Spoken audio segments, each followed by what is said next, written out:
பிரியமானவர்களே, இயேசு கிறிஸ்துவின் நாமத்தில் உங்களுக்கு என் அன்பின் வாழ்த்துக்கள். நல்லா இருக்கீங்களா? சுகமா இருக்கீங்களா? ரொம்ப சந்தோஷம் உங்களை இந்த காலை நேரத்தில் பார்க்கிறது. அதுவும் இந்த இடம் எங்க தெரியுமா? ரொம்ப அழகா இருக்குல்ல. பழமை காலத்து கட்டடங்களும் தேவாலயங்களும் இருக்குது. இந்த இடம் நீ பாக்குறீங்களா? ஸ்காட்லாந்து தேசம் இருக்குல்ல, ரொம்ப அருமையான ஒரு அழகான ஒரு தேசம். இந்த தேசத்துல முக்கியமான கடை வீதி இது. நான் நின்று பேசிக் கொண்டிருக்கிற இடம் ஜான் நாக்ஸ் என்ற ஒரு எழுப்புதலை தேசத்துல கொண்டு வந்த ஒரு தேவ மனிதருடைய வீடு, அவர் வசித்த இடம். அதுல நின்று கொண்டுதான் உங்களோடு நான் பேசுகிறேன். இது சரித்திர முக்கியத்துவம் வாய்ந்த ஒரு குடும்பம்.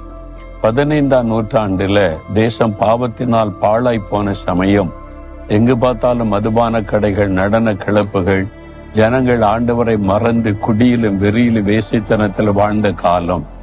ஒரு வாலிபன், ஜான் நாக்ஸ் என்ற வாலிபனுக்குள்ள தேசத்துக்கு ஒத்த பாரம் உண்டானது.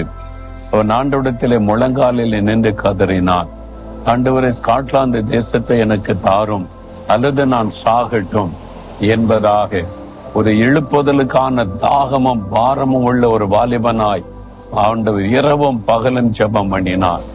ஆண்டவர் அவனுடைய ஜெபத்தை கேட்டு மாபெரும் எழுப்புதலை உண்டாக்கினார். ஆவியானவர் ஊற்றப்பட்டார், எழுப்புதல் உண்டாயிற்று, தேசம் மறுரூபமாயிற்று. அவர் மூலமாய் உண்டான இந்த எழுப்புதல் 100 ஆண்டுகள் வரைக்கும் இந்த தேசத்திலே பெரிய பாதிப்பை உண்டாக்கிற்று என்பதாய் சரித்திரம் சொல்லுகிறாரு. மதுபான கடைகள் மூடப்பட்டது, நடன கிளப்புகள் மூடப்பட்டது, ஜனங்கள் பாவத்தை விட்டு மனம் திரும்பி ரட்சிக்கப்பட்டு ஆலயங்கள் எல்லாம் நிரம்பி வழி ஆரம்பித்தது. கர்த்தரை தேடினார்கள். 100 ஆண்டுக்கு இந்த மாற்றம் இந்த தேசத்திலே காணப்பட்டது என்று சொல்லப்படுகிறது. எழுப்புதல், ஆவியானுடைய வல்லமை அவ்வளவு பெரிய மாற்றத்தை உண்டாக்கக்கூடியது. இன்னைக்கு ஒவ்வொரு தேசத்திலும் ஆண்டவர் ஒரு ஜான் நாக்ஸை தேடுகிறார். அப்படி ஜெபிக்கக்கூடிய பாரமுள்ள வாலிபர்களை ஆண்டவர் தேடுகிறார். நீங்கள் கூட அதில் ஒருவராய் இருக்கலாம். உங்க தேசத்துக்காக நீங்களும் பாரம் கொண்டு ஜெபிங்க. உங்கள் மூலமாய் பெரிய காரியம் ஆண்டவர் செய்வார். சரி, இன்றைக்கு ஆண்டவர் எனக்கு என்ன வார்த்தை வைத்திருக்கிறான்னு கேட்கிறீங்களா?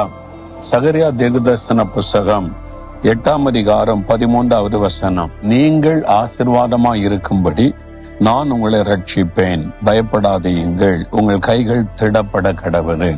உங்களை பார்த்து ஆண்டவர் சொல்றார், என் மகனே மகளே, நான் உன்னை ரட்சிப்பேன். எதுக்காக இந்த ரட்சிப்பு? வெறுமனே பாவம் மன்னிக்கப்பட்டு விட்டது, பாவத்திலிருந்து விடுதலை கிடைத்து விட்டது, ஒரு சமாதானம் கிடைத்து விட்டது போதும் என்பதற்காகவா? இல்லை. நீ ஆசீர்வாதமாய் இருக்கும்படி. ஆசீர்வாதத்தின் அந்த வேற ரட்சிப்பு தான்.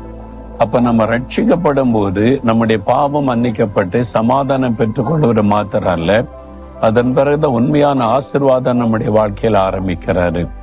ஆசீர்வாதம் என்பது என்ன? பணமும் செல்வமும் வசதியும் வாய்ப்பும் பெருகிட்டா ஆசீர்வாதம் நினைக்கிறோம். ஆனா எத்தனை பேர் நிம்மதியா இருக்காங்க, சமாதானமா இருக்கிறாங்க? பணம் இருக்க சமாதானம் இல்லை, பதவி இருக்க சமாதானம் இல்லை, பெயர் புகழ் இருக்க சமாதானம் இல்லை. மெய்யான ஆசீர்வாதம் என்பது சமாதானத்தோடு கூடிய செல்வங்கள், உயர்வுகள், பதவிகள் எல்லாமே. சமாதானம் இல்லாமல் என்ன இருந்தாலும் மெய்யான ஆசீர்வாதம் அல்ல. அப்ப நம்ம ரட்சிக்கப்படும் போது சமாதானம் உண்டாகிறது. அதன் பிறகு கர்த்தர் நம்மை ஆசீர்வதிக்கிறார்.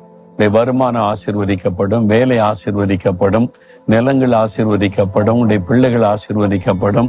நீங்கள் ஆசீர்வாதமாய் இருக்கும்படி நீங்க சொல்லணும், கர்த்தர் ஆசீர்வாதமாய் வைத்திருக்கிறார் என்று சொல்லும்படி கர்த்தர் உங்களை ரட்சிப்பேன்னு சொல்லுகிறார். அப்ப நீங்க ரட்சிப்பின் அனுபவத்தை பெற்றாதான் மெய்யான ஆசீர்வாதத்தை அனுபவிக்க முடியும். அதனாலதான் இந்த தேசத்துல ஜான் நாக்ஸ் என்ற வாலிபன் எல்லாரும் ரட்சிக்கப்படணும், பாவத்தை விட்டு மனம் திரும்பி போராடி பாரத்தோடு ஜெபித்தான். அந்த ஜெபத்தின் விளைவு ரட்சிப்பு உண்டானது, பெரிய ஆசீர்வாதமே தேசத்தில் உண்டானது. உங்க குடும்பத்துல, உங்க வாழ்க்கையிலையும் ஒரு நிறைவான ஆசீர்வாதம் உண்டாக ரட்சிப்பின் சந்தோஷம் உடைய வாழ்க்கையில வேணும். அதுக்கு தான் இயேசு கிறிஸ்து உலகத்தின் ரட்சகராய் அவதரித்தார். நம்மை ரட்சிப்பதற்காக சிலுவையிலே தன்னையே பலியாய் கொடுத்தார். அவருடைய ரத்தத்தின் மூலமாய் பாவ மன்னிப்பாகிய ரட்சிப்பை பெற்றுக்கொள்ள முடியும். அந்த ரட்சிப்பின் அனுபவத்துல வந்துட்டா உன்னுடைய வாழ்க்கையில எல்லா ஆசீர்வாதமும் பரிபூரணமாய் உண்டாகும் என்று வேதம் சொல்லுகிறாரு. இதை குறித்து தான் இயேசு சொல்லும் ஒரு முதலாவது தேவனுடைய ராஜ்யம், ரட்சிப்பை தேடுங்க, உங்களுடைய நீதியை தேடுங்க, எல்லாம் உங்களுக்கு கூட கொடுக்கப்படும். அதனால முதலாவது ரட்சிப்பின் அனுபவத்தை சொந்தமாக்கி கொள்ளுங்க. எல்லா ஆசீர்வாதம் உங்களுக்கு பூரணமாய் உண்டாயிருக்கும். இயேசு கிறிஸ்து அப்படி உங்களை ஆசீர்வதிப்பாராக. ஒரு நிமிடம் ஜெபிங்க. ஆண்டவரே, என்னையும் ரட்சித்து என் வாழ்க்கையிலும் நிறைவான ஆசீர்வாதத்தை தாரும். நான் ஆசீர்வதிக்கப்படும்படி என்னை ரட்சித்த மகிழ்ச்சியினால் நிரப்பும். இயேசுவின் நாமத்தில் ஜெபிக்கிறேன் பிதாவே. ஆமேன், ஆமேன்.